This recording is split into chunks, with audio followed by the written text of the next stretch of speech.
একদা জঙ্গলমহল অশান্ত ও রক্তক্ষয়ী হয়ে উঠেছিল ছত্রধর মাহাতোর সৌজন্যে। মাওবাদী নেতা হিসেবেই চিহ্নিত ছত্রধর। তার বিরুদ্ধে একাধিক খুনের অভিযোগ। ইউএপিএ ধারায় অভিযুক্ত। লালগড়ের ধরমপুরে সিপিএম নেতা প্রবীর মাহাতো খুন এবং দিল্লি ভুবনেশ্বর রাজধানী এক্সপ্রেস ছিনতাইয়ের ঘটনায় জঙ্গলমহলের তৎকালীন জনসাধারণ কমিটির নেতা ছত্রধর মাহাতোর নাম উঠে আসে। এই দুই ঘটনায় কয়েক মাস হলেও ঘটনার তদন্তভার নিয়েছে জাতীয় তদন্তকারী সংস্থা এনআইএ। জঙ্গলমহল অশান্ত পর্বে 400 সিপিএম নেতাকর্মী, 30 জন পুলিশ কর্মী এবং 18 জন মাওবাদীর মৃত্যু হয়েছে। বাম আমলেই গ্রেফতার হয়েছিলেন ছত্রধর। তারপর কংসাবতী দিয়ে অনেক জল বয়ে গেছে। 2011 সালে বাংলার মসনাদে বসেন মমতা বন্দ্যোপাধ্যায়। ওই বছরেই ভুয়ো সংঘর্ষে নিহত মাওবাদী নেতা কিষেনজি। ক্ষমতায় থাকাকালীন যে কোনো ঘটনাতেই মাওবাদী জুজু দেখাতেন মমতা বন্দ্যোপাধ্যায়। বিশ্ববিদ্যালয়ের ছাত্রী তানিয়া ভরদ্বাজ, অম্বিকেশ মহাপাত্র, শিলাদিত্য চৌধুরীকে মাওবাদী বলে দাগিয়ে দিয়েছেন মমতা বন্দ্যোপাধ্যায়। কামদুনি, কাটোয়া, এমনকি যেখানেই তিনি সমস্যায় পড়েছেন সেখানেই মাওবাদী ঢুকেছে বলে দাগিয়ে দিয়েছেন। আর আজ সেই মাওবাদী ও মানুষ খুনের অভিযোগে 10 বছর জেল খাটা ছত্রধর মাহাতো মমতার ভোটের ভরসা। খগেন মুর্মু এবং ছত্রধর মাহাতো দীর্ঘদিন সংগ্রাম করেছি আমরা একসাথে। আমি আজকে বলেছিলাম ওকে আসতে, আমরা কখনো অতীতকে ভুলি না। এই জঙ্গলমহলে যে আন্দোলনটা শুরু হয়েছিল, ওকে তো 2008 সালে যখন গ্রেপ্তার করা হয়েছিল,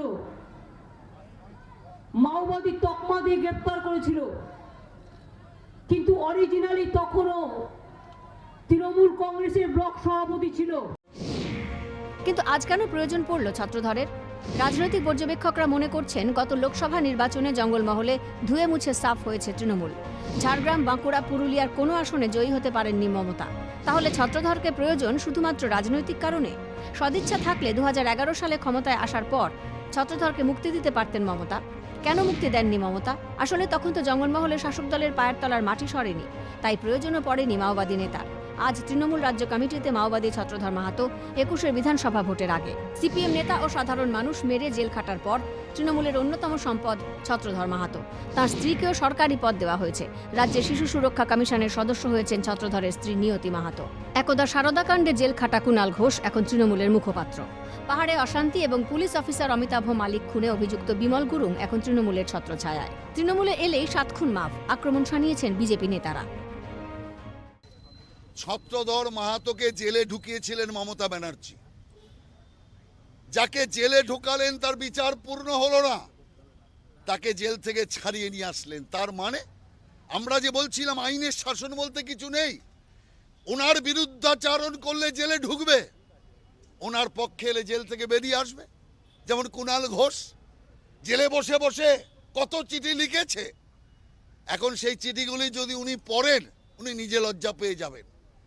অর্থাৎ যখন তৃণমূলে যোগ দেবে তখন জেল থেকে মুক্তি, আর তৃণমূলের বিরোধিতা করলেই জেলে। জঙ্গলমহলের জমি ফিরে পেতে মাওবাদী নেতাও আজ মমতার ভোটের সৈনিক।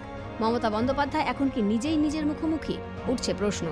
ভাস্কর বসু ও দেবব্রত সরকারের রিপোর্ট, ক্যালকাটা টেলিভিশন নেটওয়ার্ক।